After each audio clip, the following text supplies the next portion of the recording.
Halo semuanya, hari ini kita akan bongkar salah satu rahasia paling menarik di dunia komputasi. Kita akan masuk ke dunia angka yang tersembunyi di dalam komputer kita. Percaya deh, cara mesin melihat matematika itu kadang-kadang sedikit beda dari cara kita. Oke, kita mulai langsung dengan sebuah teka-teki yang sering bikin para programmer garuk-garuk kepala. Kenapa coba? Di banyak bahasa pemrograman, kalau kita hitung 0,1 ditambah 0,2, hasilnya bukan pas 0,3. Aneh kan? Nah, jawaban dari pertanyaan ini bakal membuka rahasia besar tentang cara kerja komputer. Jawabannya, itu ada di balik sesuatu yang kita sebut ilusi presisi.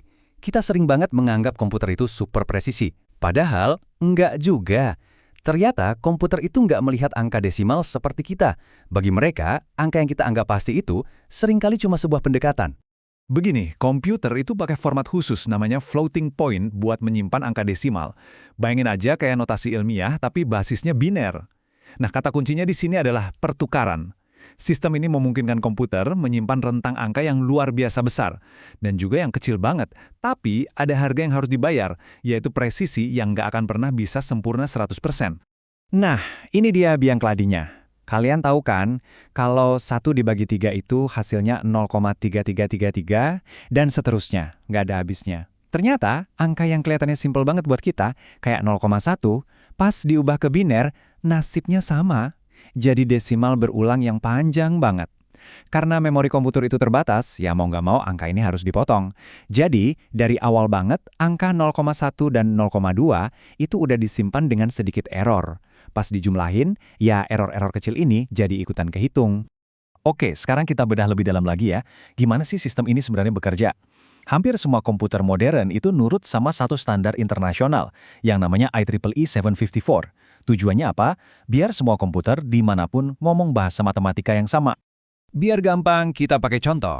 Misal kita punya angka 45,625. Pertama, kita ubah jadi biner. Terus, mirip kayak notasi ilmiah, titiknya kita geser sampai cuma ada satu angka 1 di depan. Proses ini namanya normalisasi. Dari sini, kita dapat 3 potongan informasi. Tanda, yang ngasih tahu dia positif atau negatif, eksponen, si pangkatnya, dan mantisa, yaitu semua digit di belakang titik. Nah, 3 komponen inilah yang akhirnya disimpan di memori. Jadi, si floating point ini punya 2 rasa utama. Presisi tunggal atau single, dan presisi ganda atau double. Sesuai namanya, double ini pakai 64 bit, 2 kali lipat lebih banyak dari single. Artinya, dia punya ruang lebih banyak buat eksponen dan mantisa. Intinya gini, double itu bisa nyimpan angka dengan jangkauan yang lebih luas dan detail yang jauh-jauh lebih tinggi. Kira-kira setara sama 16 digit desimal yang akurat. Nah, karena ruang buat si mantisa ini terbatas, komputer harus memendekkan angka biner yang kepanjangan tadi. Ada 2 cara utama buat melakukan ini. Dan pilihannya ini ngaruh banget ke akurasi hasil akhirnya. Cara pertama itu chopping atau pemotongan. Ini cara paling simpel, paling males, buang aja digit lebihnya, nggak usah dipikirin. Cepet sih, tapi hasilnya jadi nggak akurat dan selalu bias ke satu arah.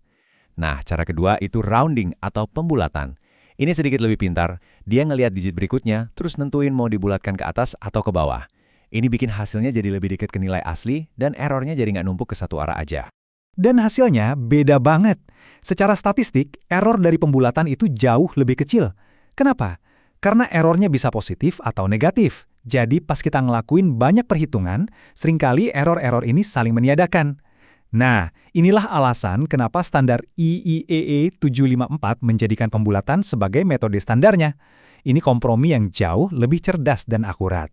Oke, jadi error representasi yang kecil-kecil tadi, kalau dibiarin, bisa numpuk dan jadi masalah yang jauh lebih besar. Salah satu masalah yang paling terkenal dan paling bahaya itu namanya hilangnya signifikansi atau loss of significance. Coba deh bayangin, apa yang terjadi kalau kita mengurangi 2 angka yang nilainya hampir sama persis? Di matematika biasa, ya nggak masalah. Tapi di dunia floating point, ini bisa jadi bencana. Fenomena ini punya nama keren, pembatalan katastrofik. Di sini, digit-digit penting di bagian depan angka itu saling menghapus, dan presisi kita bisa lenyap begitu saja. Coba lihat tabel ini. Ini contoh yang ngeri banget. Di sini kita ngitung sebuah fungsi, di mana ada pengurangan 2 akar kuadrat yang nilainya makin mirip seiring X membesar. Lihat deh apa yang terjadi.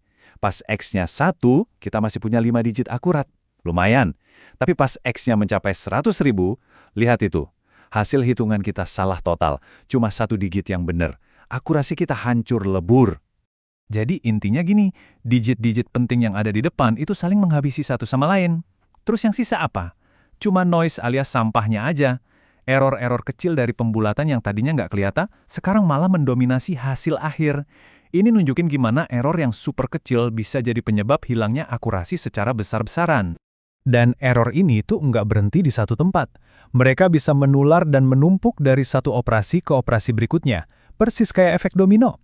Proses ini kita sebut propagasi error. Salah satu contoh paling gampang itu pas kita mau ngejumlahin deretan angka. Mungkin kedengarannya sepele ya, tapi ternyata urutan penjumlahannya, apakah dari yang paling besar ke kecil, atau sebaliknya, itu bisa ngubah akurasi hasil akhir secara drastis. Nah, slide ini nunjukin perbedaannya dengan sangat jelas. Coba lihat, pas kita menjumlahkan 1000 angka.